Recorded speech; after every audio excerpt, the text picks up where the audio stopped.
Hey guys, so sorry if it's echoing here. I just ordered a podcasting podcasting like microphone and a thing with things. I don't know what it's for, but I'm gonna do this now. I'm gonna do this, and it's gonna give me more practice public speaking because I haven't been doing it enough. Okay, so this is my issue though. I just wanted to say this.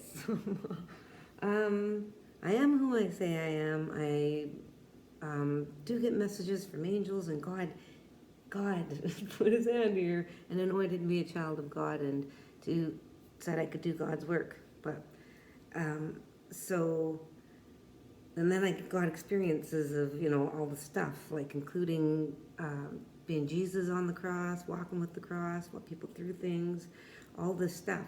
So I'm telling the truth, and I gave everything away, took out my breast implants, all this stuff, and including my vehicle. That's a big test in faith. And then stopped dying, and then dyed my hair and my makeup and clothing changed, and yeah, look at this, it's all white, no one. And I can see that my bra is showing, and I don't have enough clothes to really change into much. So, because the rest of it has abs showing and stuff. And so, it's weird. It was a pendulum. I had all this traumatic stuff happen, and I was very, not too revealing about my clothing or my skin. And then after my divorce, I got really scared because I had the security of a man beside me. So when I became single for the first time since, like, I was, 19 or 20, 18? I can't remember. 18. And it was like I felt like vulnerable and bare naked almost because I didn't have a husband who I didn't realize the idea of having a husband or a partner or anything gives you a sense of protection. And I wasn't even aware of this until, and I thought it was just a me thing. Actually, I don't know if other women feel the same way, but can't drink out of that for some reason. Just sprays everywhere. Um, so I don't know if it's just me or if every woman feels more safer when they have a partner. But I felt really vulnerable, and then my angels had me those start changing. So the divorce happened, and then in May of 2020, these angels started talking to me and healing me by acting like just guiding me through it, I guess, and by showing me visions and stuff. And so they started working on, well, essentially what they're doing is purifying my mind, body, and spirit is what they're doing. They're bringing me to complete health. Complete health means there's no disease, no lies, no nothing. Everything is pure. So my angels started working on me becoming pure. And how they did that was started to show me with visions what I experienced, and then my perceptions on it and all this, and then they had what happened and lots of stuff, and then they showed me the truth. And what that did was shifted my reality, because if you think of your reality as a ball of all these pieces of beliefs that you have and experiences, and that's making you who you are, all of a sudden someone gives you a piece of information and it makes you realize that your belief system was based on something that wasn't true, and it really alters your way of thinking and shifts everything in the past, because you have to go back now and see how this change has made you spread lies or illusion or darkness or pain and suffering, whatever you want to call it. It impacts you. And for example, if there was an imaginary creature or something, Santa. Sorry, I get nervous sometimes. If there's, okay, if you think of Santa, some kids believe Santa is real, and oh yeah, Santa's real. But this is just hypothetical. If Santa wasn't real, and I'm not gonna lie, I'm not allowed to lie. I don't want to ruin it. See, this is the thing. This is another issue, is that I'm so used to telling lies and fibs and whatever to appease the feelings of others and to, not break the illusion of others, that, wow, that's what Santa and the Easter Bunny and everything were created for, that exact reason, to get us in the habit of lying to our children. Once we've done that, then it opens the door to more. We don't go from just being pure to doing the most worst things. No, there's always steps. You can't jump from one to another. Even with my angels and me, I can't literally just go them touch and I'm flipped. They can show me stuff, but I have to work towards it, because everything and everyone has free will, and we are free will, using our free will to deliberately deliberately, I'm laughing because I'm trying to move my arms more. I used to just go like this because of my surgery, but now because I have pain, that was the first time. So I'm like, oh, because I'm trying to move. I'm trying to stop favoring my shoulders. Okay, so, what was I saying?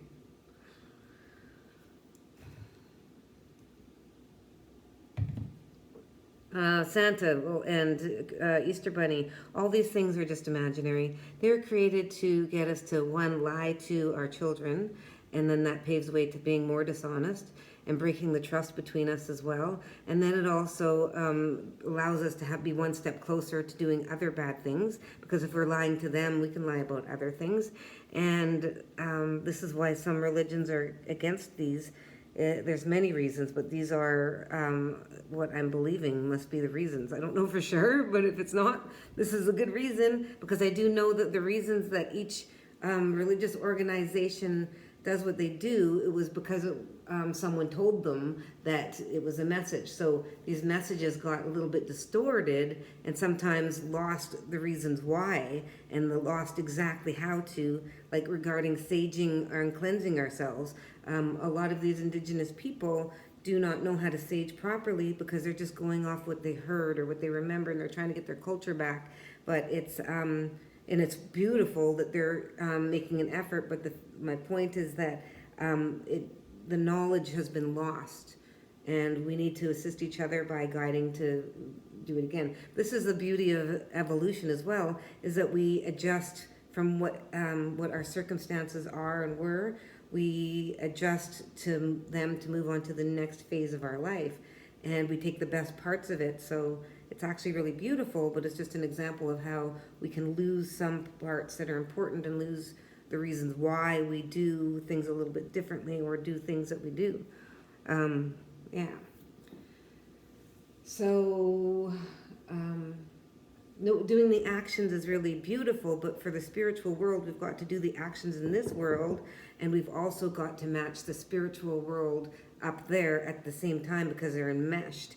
And so when we know the reasons why we are doing what we're doing in this world, it is actually going to associate with this world always. I didn't know that. They just told me this. I don't know. Interesting. Because my angels are having me now sage people, and I forget all the time. If I haven't done it, I'm a work in progress. I'm supposed to be cleansing Phoenix when she comes in all the time from all of the energetic threads and attachments that she's made. And then when we leave, I'm supposed to say a prayer for us, that we're going to be protected from darkness and temptation, and that we call in all energy beings of love and light, and ancestors and God and angels, and we just create whatever at the moment. It just kind of flows through, and every time she leaves, and that's going to give us strength as we go about our day outside and then come back to our home base, because our home base should be an example of God, which is purity. It should be very clean and respectful and safe, and for everybody, not just yourself. It should be welcoming for everybody, and clear of distractions and clear of things that are going to gather energy. And because when you have something that's just sitting there, you know that in this world, cobwebs come and dust accumulates. And I'm noticing now, because of this place, my angels are getting me to sweep every day and trying to get me to do everything immediately, and no more procrastinating. And So sweeping's really I didn't even do it, and there's stuff everywhere just from doing it not since yesterday. And I'm supposed to do it earlier, but life's I'm learning, so I'm learning. I'm just saying what we're supposed to do, and the reason why we're supposed to do this because they showed me, because when you're doing things like sweeping, you're supposed to consciously be saying, I'm ordering all energy that isn't of God and highest good out, and you're visualizing. It's imagining you're putting on like special glasses where you can see cobwebs. So if you imagine everything's got a cobweb to everything. So if this has been sitting here and it's been playing music to your iPad, then it's going to have lots of threads there, and your water bottle, if it hasn't been washed, and when you wash it, you're supposed to cleanse it, as you think about how you're grateful for it, and you're sorry for any negativity that you've subjected it to, because every cell has its own memory and awareness, and it's watching us, and everything that it witnesses is being recorded in its little cell. So we are impacting everything around us. So we have the ability to cleanse and purify just as well as we have the ability to dirty other things at our own free will. So we use that to our good now. We are literal cleansers of earth. We're not supposed to we're not supposed to cause any harm to anything. We're supposed to be peacemakers. So just like pigs are cleansers of the earth in the physical way, we're cleansers of the earth in the emotional, spiritual way, as in we are humidifiers or purifiers of energy. So when we are working in our prime and we're purified and we're healthy, purified means healthy. Healthy is the most, sorry, healthy, it means pure of sickness. So that means that we should be, if we're healthy and we're wanting to be healthy, we should be wanting and striving to be more healthier every day, more cleaner every day in our mind, body, and spirit. And in doing so, we start feeling that emptiness that's inside us. That emptiness inside us is a piece of our heart. And it's not because of a loved one's not near. It's not because of another loved one passed away. It's not because we hurt a loved one and we don't know how to fix it. It's not any of that. That emptiness is a lack of health. And a lack of health is all of the impurities need to be out of you. And so the more that you start doing that, the more you're going to grow spiritually, and the more happier you're going to be, and the more peaceful and fulfilled, and the more everything is going to go your way. And that is what this life is about. This life is about becoming healthy. But you have to choose to do that. No one can do it for you. Even an example is our parents. They feed us unhealthy things.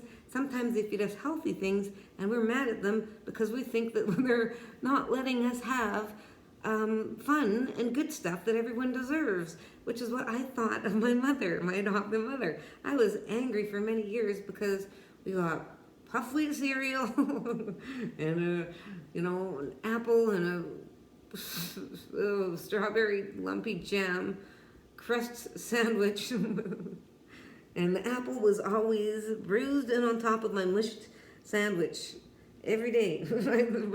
But you know what? It made me stronger, and it taught me a lot about myself. I was angry and created my own misery because I didn't appreciate what was given to me. Yeah. That's the sad part.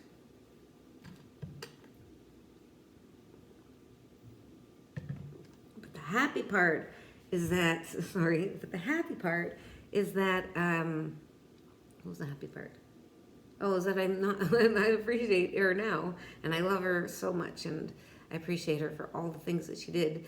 And a lot of my mothering are reflective of hers, how she mothered me. And there are many very touching, very beautiful moments that I had with her, and I love her very much. So there's that. And there's moments that she was really not good and very toxic, and the funny thing is, so am I and was I to my children, my own. And the thing is, none of it was deliberate. I didn't realize, and I don't think Moses is toxic as hers, but this is the thing with God, our Holy Father. And I'm not religious. I'm not religious. I'm pro-religion for everyone who wants to be with their religion, but I'm not religious myself. But I know that there's truth in all of them, so I'm trying to find it. And so I'm not religious, but I do know that God's real because I met him and he did that. So yeah, and I've had more than one interaction with him. And sorry, I'm taking off my socks. So where was I going with that? Oof. Okay, so when I get nervous, I'm supposed to breathe. We're all supposed to breathe.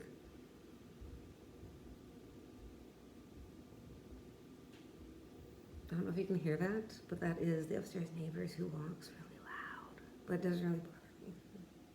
But it didn't even bother me, and I didn't even notice it until someone pointed it out. And now I'm like, oh yeah. And I was here a month before they pointed it out. And now I can't stop, so I got to figure out how to do that. But that's a good analogy for life as well, and spreading negativity, because that's a negative thing, pointing that out. They made a comment. I don't remember exactly what it was. It was something like, wow, they're really loud or something. And it was just something obvious, which is true, but I knew what it implied. It implied, it doesn't bother you? But I didn't say anything, or doesn't it bother you? But instead of replying, I said, oh, it doesn't happen all the time, and it was a lie, because it does happen all the time. I was sure of it, because they live there, but I just didn't really notice it, and I felt bad for lying, because I'm not supposed to lie about anything, and this is the thing. Why do I lie about stuff like that? Why? Because it doesn't matter, and but it does matter. It does matter. This is the thing. So anyways, I said it, and then I realized now that she said that she planted that negative seed, then it made me lie, and now I feel better because I'm telling the truth about that lie. I think that's going to help relieve me. So this is the thing. I used to lie about everything. How do you think I look? Oh, you look great. I don't, and I could have said something that was not so, I don't know.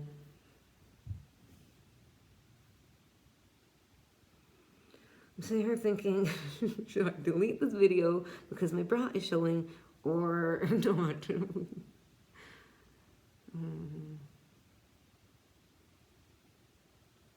I don't think so, because it's like a swimsuit and it's covered.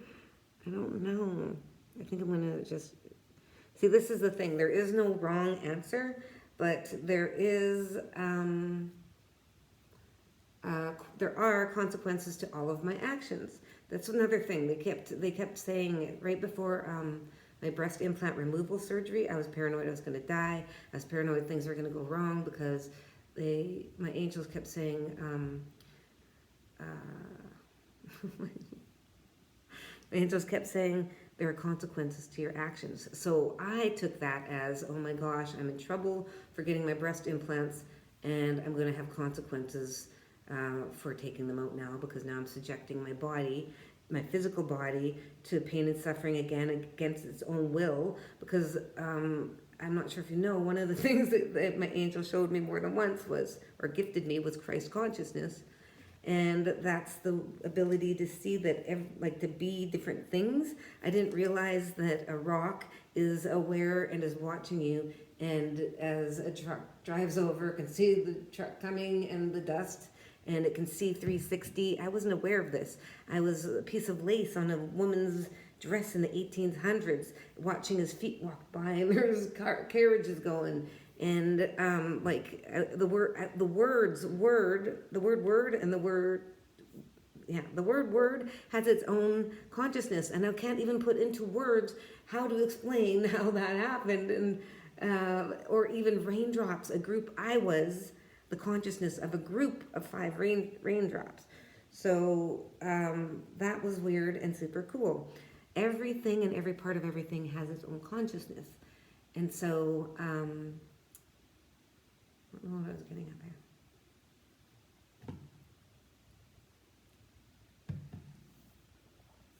So my dilemma is this. Oh, it's like a pendulum. So, okay, so I was afraid after I had my divorce, and then of men, and then my angels worked on me to make eye contact, because I noticed that when I was with my husband, I could make eye contact with men in the past, but when when I didn't have my husband or anyone around me, I was terrified of men. I didn't like making eye contact, and it was always really awkward, and but I just didn't have any self-realization. Wasn't doing self-growth. I didn't understand why, and I just thought that's how I am, so whatever. But then after I had a divorce, I was kind of like culture shocked, because I felt like a wall of security was removed from around me regarding men, because I'd had so many negative experiences sexually with men and racially with men and women, and so I felt really naked. But then what did I do? I drank. I went and hung out with friends in Mexico, and we drank on the beaches and had all these fun experiences, and it was cool. Then my angel stepped in and me, and we're like, okay, let's. I don't even know how it started, really. It might be in my notes book. I don't know. I haven't really looked through it. It's too much work, and I have better things to do. But what's I getting at? I get nervous. So, oh yeah, okay, so, and then they started working on me loving my skin color, and then started teaching me to love my body, because I was so, had so many negative things with men. I didn't know how to respect and love my body, and when I went around, I covered myself up quite a bit. Even though I was in Mexico, I still covered up quite a bit. I wear, a lot. But then, like overalls and full sleeve shirts and hoodies, but then what happened was my angels started working on me, liking my skin color, and then they got me going out in the sun and embracing being browner, and then had me understand it. Oh, my son gave me that DNA thing, and it told me that I was from India, and I was so devastated, because I'd had so many things said to me that were negative in my home that I grew up in. Like, let's run over I don't even know, am I allowed to say words? Are we allowed to say that? Because I found out that my father was from Nepal, Pakistan, or India or something. And so the DNA thing. And I didn't even want to take the test, because I knew I was going to be something other than Native, and it was already hard enough being Native. I didn't need to be associated with another ethnicity, because I'd been hawked loogies at and spit at and racist throwing ice at me, every name you can imagine, rude. In my home, actually, too. The things were always comments about being from Baghdad and my father, and I of course don't know who my father is, so it was really not nice. And running over people from Pakistan for points with their vehicle always, and yeah, being told my own kind, referring to another Native person, my own kind, when I was trying to. And as an adult, I was an adult saying something about one of the foster children that was misbehaving, and our father came and gave me trouble and said, "Why you have to always fight with your own kind?" And I was like, "What? Like what?" Wow, my own kind.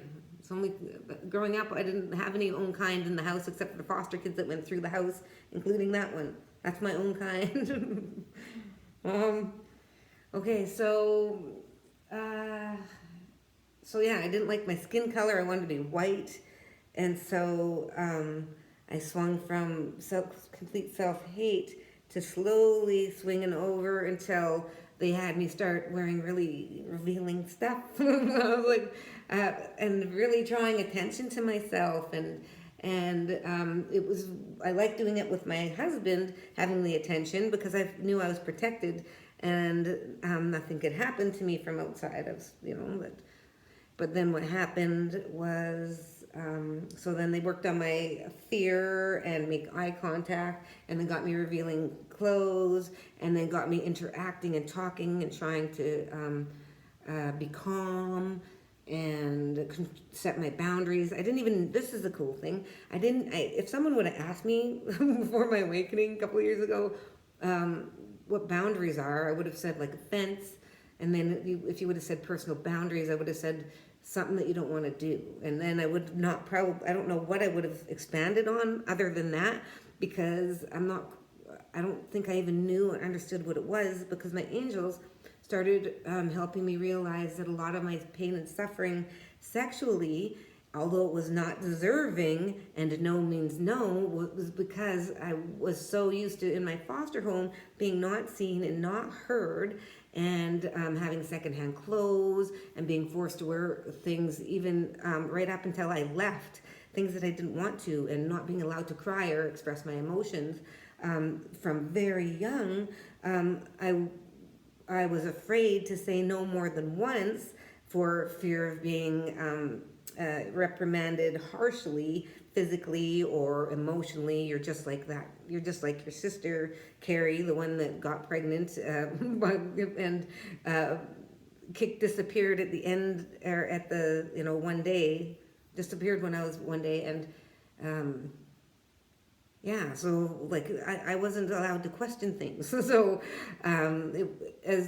no means no, and there was a time that I was raped that I said no multiple times, and even provided explanations. My mom is right outside. I just had a C-section. My C-section's infected. It hurts. I don't feel well.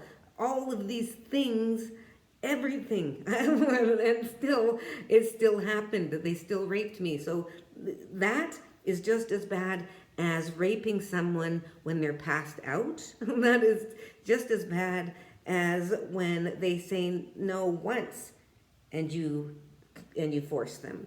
They shouldn't have to provide a reason why. And if they're doing it repeatedly, oh, okay, sideways, side segue, gotta go back. I'm still a little bit emotional about that. I could feel it just growing. But I'm grateful. I'm grateful for my son, who was a gift from being raped. Was the most beautiful blessing, like the biggest. All of my kids are blessings, but I know that my son is and then my other son, oh my gosh, yes, he was dead in me, and I prayed, and he's alive. Wow, I've got two amazing sons and two daughters that are amazing too. And I'm getting sidetracked again. Oh, yes. Sorry. My heart for both of my kids, my girls. Wow.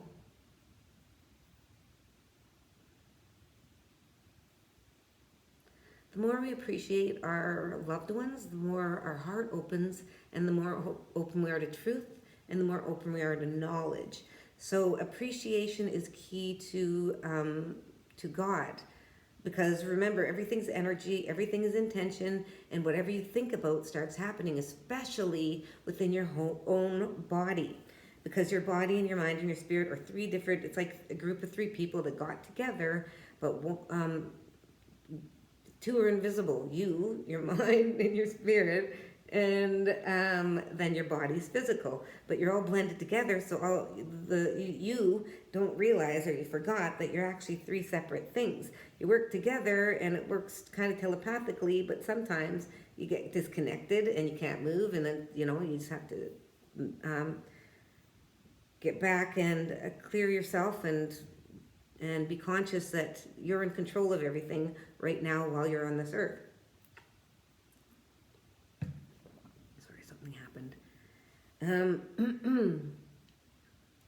Okay, so I swung from there to really loving my body, and then all of a sudden they started teaching me modesty there, but then they're like, and You need to understand sexual energy. When you wear certain things, it puts out sexual strings to other men, and it creates an attachment, an energetic thread, and it doesn't matter where you are in the world, or because these threads go through everything. It makes a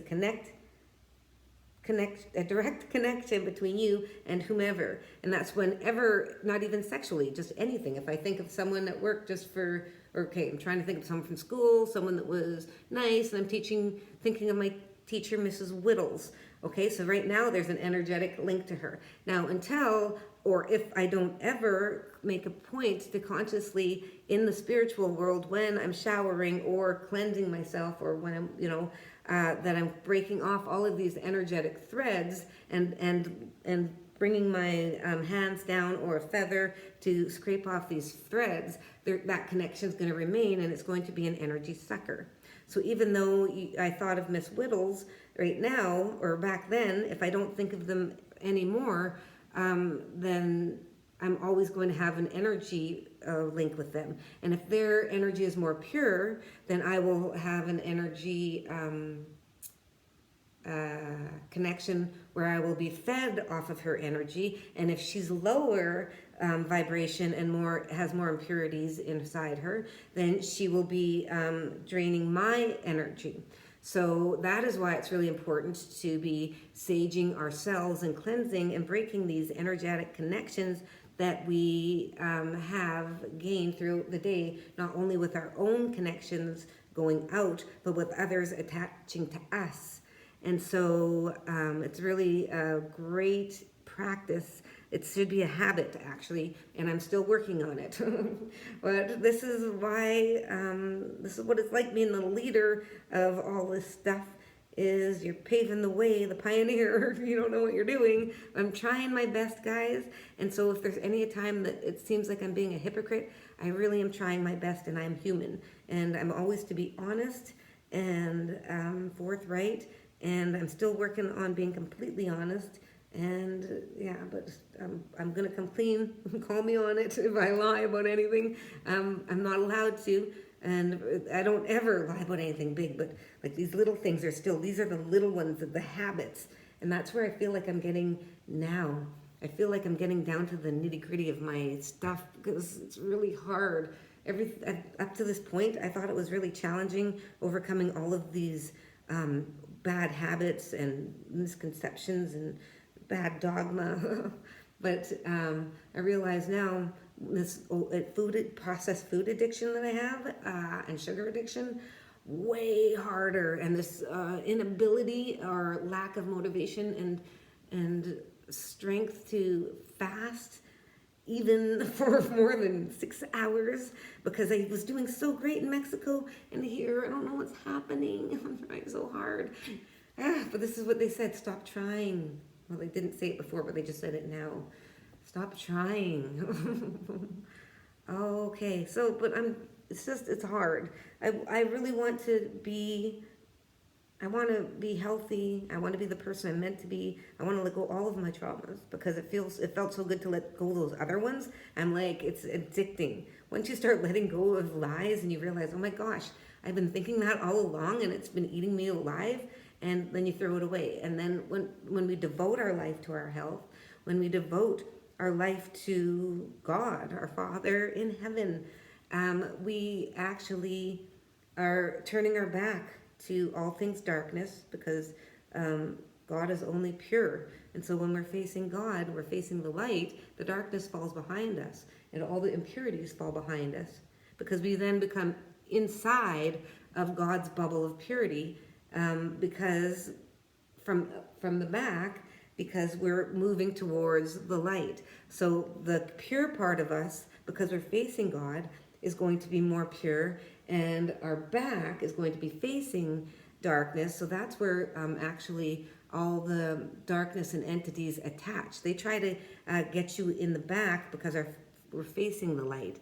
And so we need to keep remaining facing God, so that our body becomes impenetrable, and the stuff of our past that's in our back, because those are the things that the more that we push towards God, the more the impurities get pushed away from our human body. So our human body is moving forward, and then towards God, which is like a magnet attracting us, but we have impurities in us that are being pushed away. So we're going forward, and the impurities are here in our back, and because they're repelled by the light. And so when we're aimed towards self-growth and purity, then the people in the back, the ones that are low vibe and don't want you to succeed, are going to grab onto your impurities in your past, and they're going to try to use it against you. And they literally make this connection to you, attached to whatever it is about you that they are dwelling on. I don't know what that is.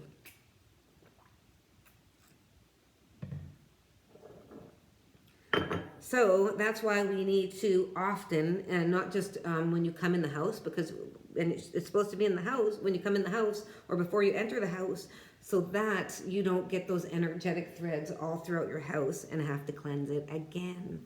Darn it. So that means, and Phoenix has been such a trooper, because I'm, cleansing her before she comes in. She's like, oh, there. Okay. And she's like, it smells. But that's the smell of cleanliness. We're taught instead that the smell of cleanliness is actually chemicals and all that stuff, and fake scents and fragrances that are cancer causing and illness causing. And I did that because I burned incense in here, and I'm wondering if that is that is okay. So anyways.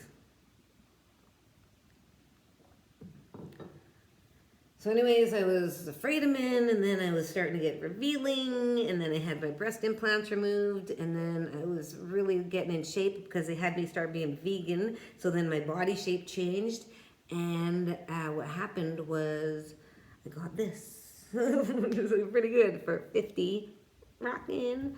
And so I was, after my breast implants, I was like, yeah, and finally, because it felt so good knowing that I had these foreign things out of me, and I was back to my natural self, and I had all this healing about me, and I was gaining self-confidence, and I was learning how to be powerful, and in my, and I loved my ancestors. I learned to accept who I am and where I came from, and started listening to the music, and then started of both the native side and the India side, and started being at peace with it, and started telling people, which was huge because of all the things that were said in the home. Really, it affected me. Did not want me to be any other ethnicity. So I cried when I found out that I was from wherever I'm from, like the India sort of thing, because I didn't want to be it. So, because I'd had so many negative things yelled and said about me, and using that name and all those horrible names, yeah, saying things about push start and stuff. And now I'm gonna wear a dot. I'm gonna wear a dot. So, yeah, I took all this stuff personal.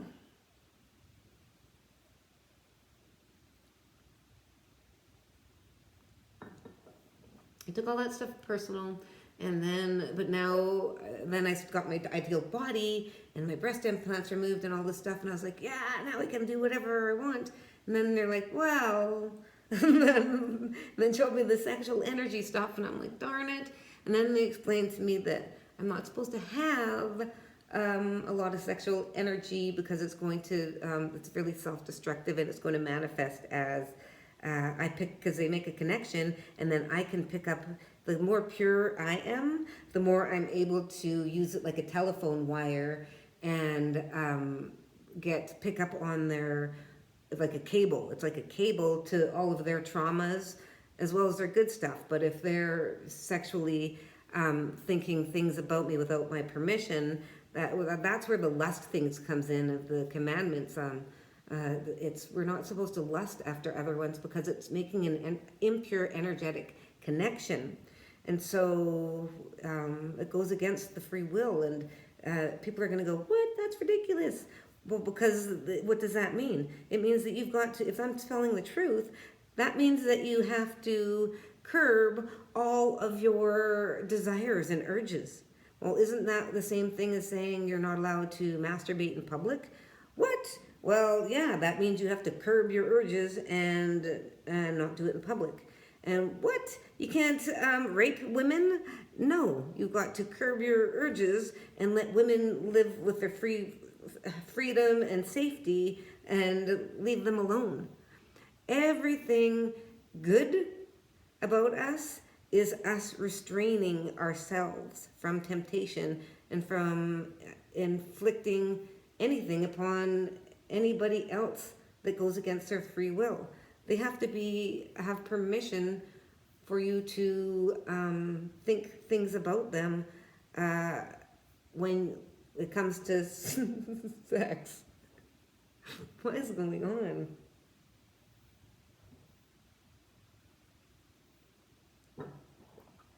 Yeah, so sex is supposed to be sacred, and it's supposed to be between ones that we love, and so there's a line there that we have to draw, and that is that we have to curb our thoughts. We have to curb our sexual thoughts. We have to curb our appetites. Do you know that we're not supposed to eat meat and dairy because it causes pain and suffering to other animals? And the pain and suffering that God wants to provide salvation from, that Jesus Christ wants to provide us salvation from, is not only from our own pain and suffering, but from all creatures of God.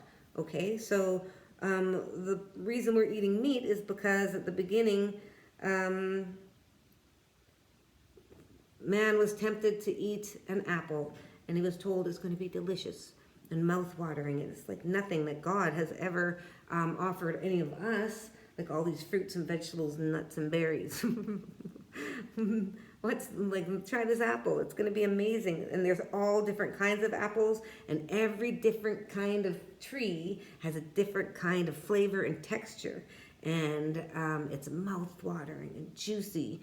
And so finally Adam was like, fine, I'm going to have a bite.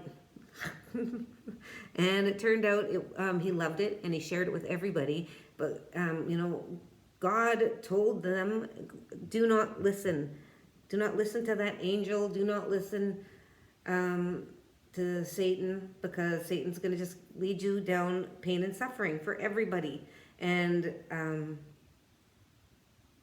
Adam didn't listen. Adam and Eve didn't listen. And so they shared this apple, but it turned out the apple wasn't an apple. It was the flesh of a human. And so every different species has a different taste and texture and flavor. And when you bite into them, it drips down, and it's mouth-watering, and there's nothing like it. And the thing is, Satan told them, God is keeping this from you because it's really good, and it's nothing like God has provided to you, and he's just keeping it for himself, and the most ridiculous things. And we know, God and Jesus Christ do not want us in pain and suffering, or any other being. God said, you're going to cause pain and suffering to everything, and it's not going to end. Everyone, everything, every being. And we all are the descendants of the meat eaters. Everyone else evolved wherever they went, and then we got stuck in here on Earth, and we are we should be evolving. Growth is evolving, and we're all choosing to grow and continue on into the next evolution, or continue to grow and then recycle into this again and again.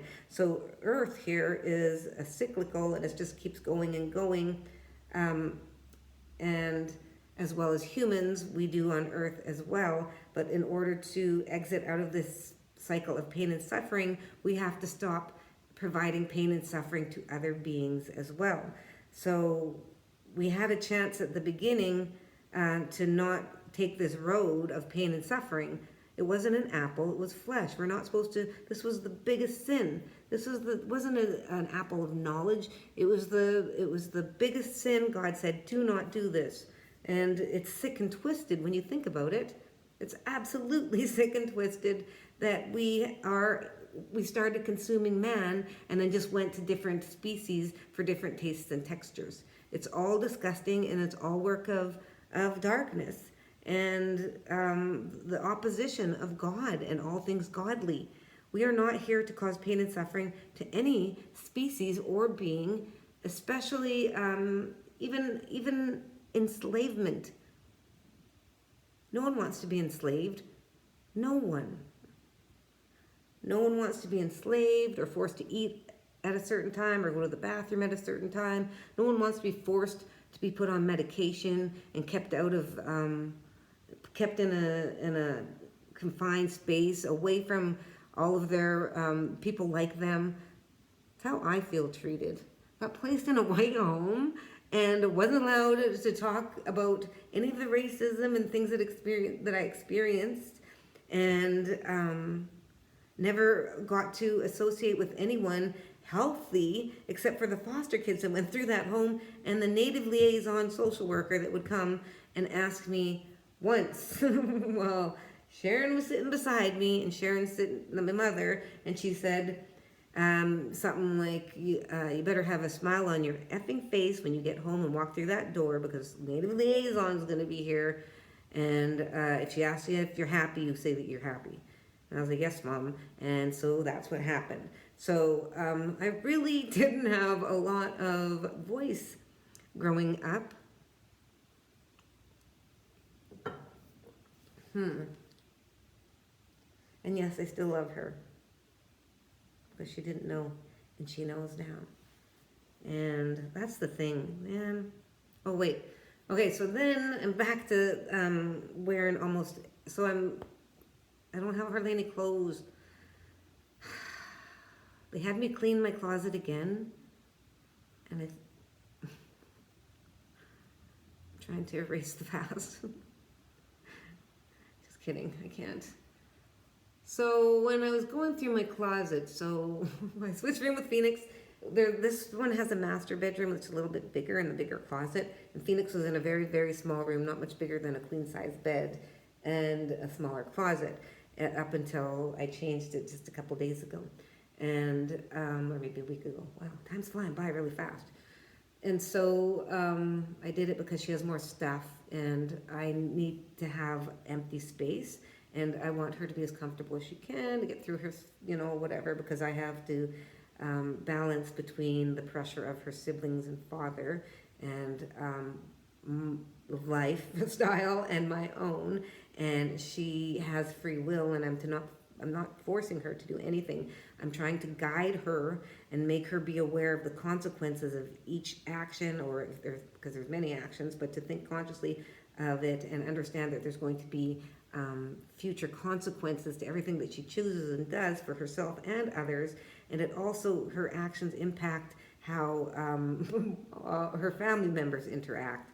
And because there's such a different point of view on both sides, it makes it really challenging for her, because I don't want to push her to the side of unhealth, and as well as I don't want to pressure her or be too excited when she comes this way.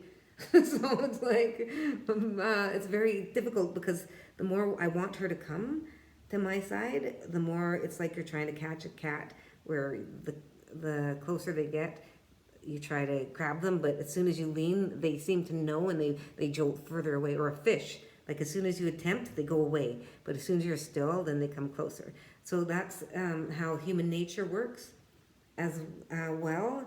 And when there's people unsure or that have had trauma, they become super sensitive to the pull and push of things, especially when there's a dramatic opposition, like what we've got happening with me. And And I'm not saying that the siblings are bad or anything. No, no, no, no, no. I'm just talking about the impurities in the body choices and, smoking cigarettes and vaping and language and music and not all of them. They all are perfect, but they all have little things, just like I have little things, but they've got a lot of a lot of stuff that they're trying to normalize. Like they're sending her home with cola and chocolates that's not healthy and milk things and meat things. And so I'm respecting Phoenix's free will, and it's really difficult because eating and consuming meat is contributing to the pain and suffering of animals. And so, this is one of the problems. I'm constantly trying to balance between what's right and what's wrong. And then same with this, I've got too much good stuff in this message, so I'm gonna leave it. And maybe, I don't know, I'll just tell you to don't be pervy. And, okay, so another thing is, I don't know, was that inappropriate saying that? Okay, so, so I'm wondering, am I supposed to only be covered up all the time? I think I'm supposed to be covered up when I'm sharing messages a little bit. But I'm allowed to go, wear whatever, to the beach or hiking with swimsuits but there's a time and a place, and it's just to be respectful of others. And it is disrespectful to men and women in relationships to wear revealing clothing around one or when they're both together. It's okay to do it around women. It's disrespectful to do it around men that are in relationships, whether they're with their partner or not, as well as be disrespectful when they're with their partner and you're wearing revealing clothes. Because it's men's human nature it's very hard to not be distracted, because that's just like being a peacock that wants to mate. They are flashing their goods, and that doesn't give any men excuses to harass or assault women, because this isn't common knowledge, and because darkness has been teaching us the opposite, that it's great to be naked in front of men and flaunt yourself and do all of these things that it's not absolutely. It is encouraging impure thoughts in those that are trying to have a monogamous relationship. And if you have respect for yourself, you're going to respect others, because you're going to want your partner to not be distracted by the opposite sex. So, So I guess, again, this is what I'm learning, and I'm like, well, how do I apply what's the gray areas? But just like the commandments say, thou shalt not kill. And then we say, well, what if we defend and this? There's no gray areas for God. God doesn't care about any excuses. God loves you and forgives you for all the things, but there is a set of rules and laws that you are to abide by when you start repenting, and that is that you shall no longer kill. Not anything, not any being. We're allowed to consume plants, and that is it. That is all, because plants are here. They've sacrificed their purpose. Their life purpose is to be of service to humanity. So they are honored to be a sacrifice for us. So that's why their nervous system is much different. They are aware and stuff, but they don't feel the same way that we feel. And that's where the Native Americans and maybe other indigenous people were doing the gratitude. It wasn't meant to be doing it for animals, because those were not meant to eat, where they would pray and give gratitude, and that it got kind of twisted and turned into that, so then meat eating became accepted. The truth is that we are actually meant to be giving gratitude and thanking the plants for serving us and providing us sustenance and nourishment and medicine and whatever else. And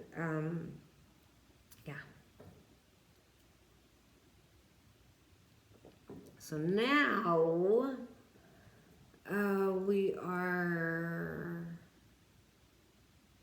okay, so look at my hair. So I believe, let's see, it's an hour. Okay, so yeah, I believe that we are supposed to be, what was I going to say? My throat hurts. I guess that's it. I love you. Blessings of consciousness. Sorry, in the past videos I did not bless you, but there's a worker man at the door and he had to fix my window, or my door window, my sliding door. Okay.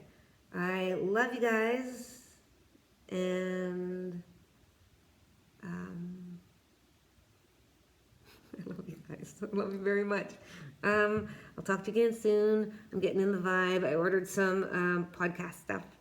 And hey, if you guys want to start leaving me comments, that would be great. If you could subscribe, that'd be great too, because then this is going to give me, because I don't know, I'm so spread out, I don't know what to do with my, like to get my messages out, because I'm over Facebook and Instagram and in LinkedIn and all that stuff, and I need a place to do videos. And if you guys like this, then you can comment, and then I can ask you guys questions, because I need to find, I have questions. I have a lot of questions about stuff. And one is, have any of you ever had a breast implant surgery removal, and now it hurts when I put this arm up, and so when I put my jacket on, I have to literally put my sleeves up like this, because I can't bend this one. And so I've been doing the hanging in my closet, holding the bar and hanging down, but I have a bench there so it doesn't hang fully because it hurts too much. And then after that, I tried to do like weights and exercises, and I tried this pressure point thing where you do this over and over, and it still hurts. And it's been, well, my surgery was like 6 months ago, but I started working on healing my shoulders because I didn't even realize I had that pain. Ow, like right there, see? And so it's been probably a month, and I don't know how to fix it. Like, how do I know if I need a chiropractor or a massage therapist? And realistically, I believe I can do it on my own. So if anyone can help me, that'd be great. And yeah, okay. So I love you guys.